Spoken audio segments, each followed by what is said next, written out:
Learn leadership before you marry. Leadership. Now, John C. Maxwell said the popular statement that everything rises and falls on leadership. Have you heard that before? Good. So what that simply means is that what becomes of a person or a people is a function of the quality of leadership they are under. The book Spirit of Leadership by Dr. Miles Monroe, you gave me that book about 13 years ago. Yes. I was having some leadership crisis in my life at a very serious down moment of my life. I was pastoring in Redeemed, and she came in. So the young lady just walked up to me and wrote a note. I said, I'd like to recommend this book for you. And I have listening here. So I searched for it, I didn't find it. And I asked her, can you get me the book if you have it?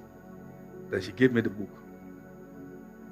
You see, when people bring you correction and you struggle to take it, it's because your esteem is bad.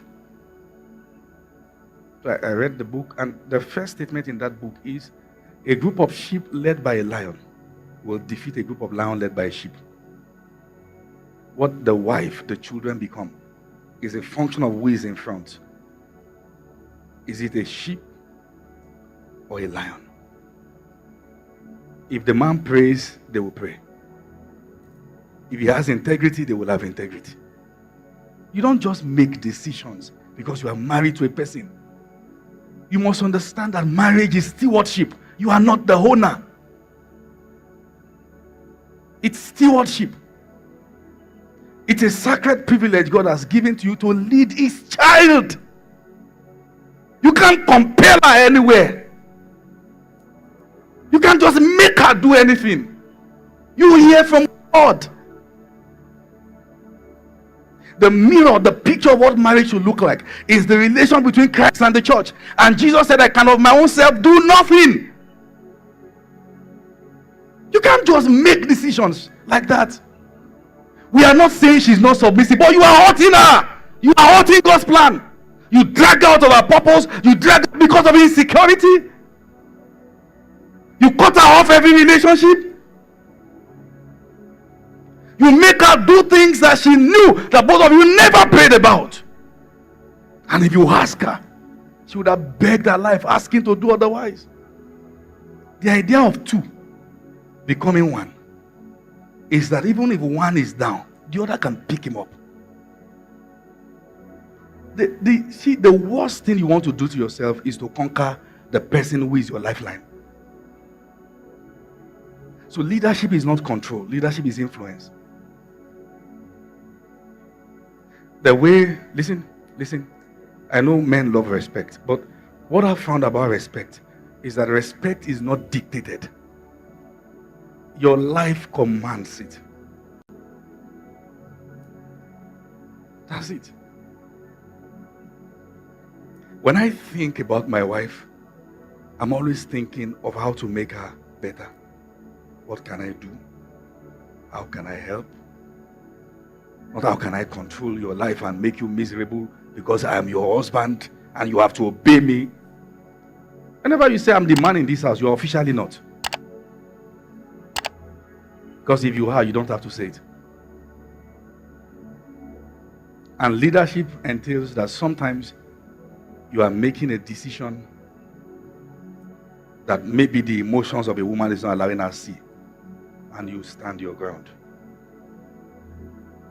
One of the very important qualities a man must have is his ability to stand his ground over values of the family, over decisions that have to be made.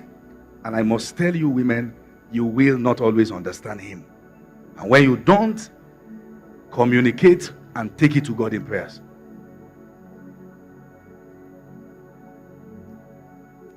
I was telling the people, my people in Abuja, that there are two kinds of people, builders and all others.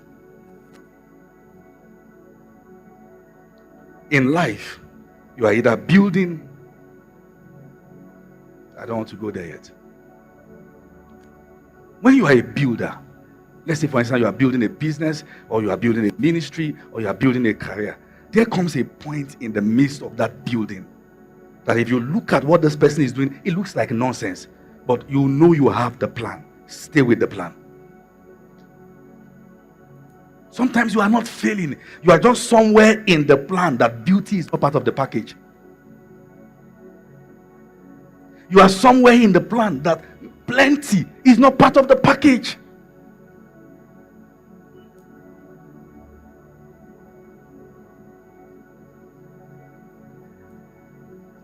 Maybe now when I'm in town, I'm around.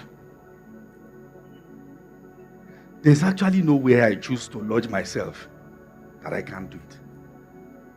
But it didn't start like that. When this ministry started, I had one trouser for a while. But that's where I was in the building.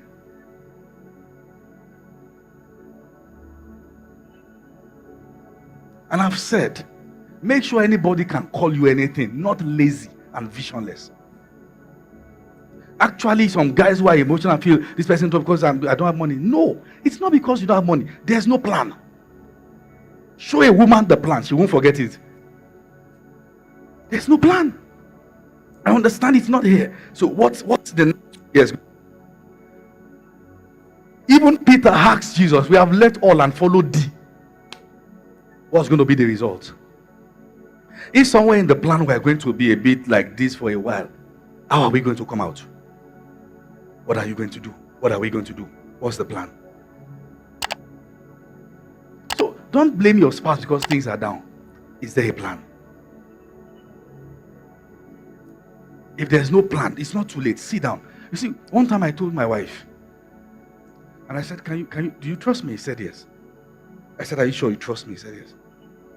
I said, we'll not have car for a while. Give me 2 months. So I called one of the boys. I said, go sell the car. We sold the car. And I added some more money. Went to buy acres of land. Did the survey, plotted everything, document. Began to resell. In 3 weeks, I could afford to buy a car much more the price. That's a plan. How do you ride a car that is actually bigger than your annual income? Who are you impressing? It's good to have good cars, and I love good cars. Amen. I love good cars.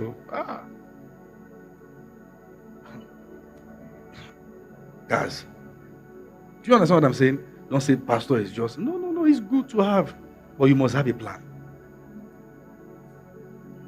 And let me advise you, salary earners, have something that is not salary. Any company policy can change. And that's the end. It's good you have multiple streams. Am I communicating? Are you sure? Aha. If I will advise, I would have said at least have some real estate. Even if it's a plot. Something you can resell. There was a time they were begging people to come and buy land at Ibejuleki for 350,000. Begging. Now I'm not sure you can even get at those same locations for 10 million. And that's just some few years ago. Human population is increasing. Things are changing. You've got to have a plan. I don't know how I got there, but talking about leadership. The finance of your home. Take responsibility for it. Take responsibility for it now, before it gets too late. Nobody is putting you under pressure, but take your position as a leader. Plan together. Lack of money in the home frustrates. So we don't bring out unnecessary devils out of ourselves. Let's plan. And like I said, for the balance, there comes a phase in the life of a builder where nothing really looks like it. But do you have a plan? Greatness TV, Jesus in every home.